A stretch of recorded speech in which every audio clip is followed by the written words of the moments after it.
Guys अस्सलामु अलैकुम। I hope कि आप सब खुश रहे हो, अच्छे रहे हो। तो आज मैं आपको बताता हूँ, ये एक नज़्म है फ़लस्तीनी बच्चे के लिए लोरी, और ये चैप्टर नंबर 16 है, क्लास 8th है, एनसीईआरटी की बुक अपनी ज़बान। ठीक है, तो मैंने 2 वीडियो अब तक इस चैप्टर पे अपलोड की हुई हैं। ठीक है, एक तो ये नज़्म हमने इसको पूरा पढ़ा है, और इस नज़्म का पूरा तशरीह यानी कि ख़ुलासा वगैरह जिसको हम मान सकते हैं अपनी तरफ से, वैसे लफ्ज़ बाय लफ्ज़ तशरीह होता है। ठीक है, तो तशरीह भी हमने करा है जो यहाँ था, और वर्ड मीनिंग भी हमने बताई हैं। अब हम आज तीसरा काम करेंगे इस चैप्टर के ऊपर, और चौथा काम हम अगली बार करेंगे, सवाल जवाब या सॉल्यूशन। तो फ़िलहाल ये है मरकज़ी ख़याल, और इसमें हम देखिए बताते हैं आपको कि क्या बताया गया है।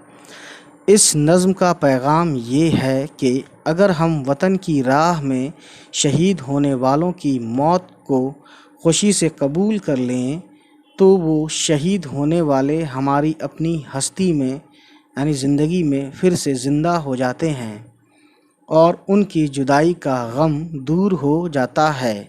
ठीक है, तो गाइस ये थी आज की वीडियो, और जिसमें हमने बताया, ठीक है, मरकज़ी ख़याल और नज़्म का नाम एक बार और बताना चाहूँगा। नज़्म का नाम है गाइस, देख सकते हैं यहाँ पे, फ़लस्तीनी बच्चे के लिए लोरी, और शायर का नाम है फैज़ अहमद फैज़, जो कि ये लिखा हुआ है फैज़ अहमद फैज़।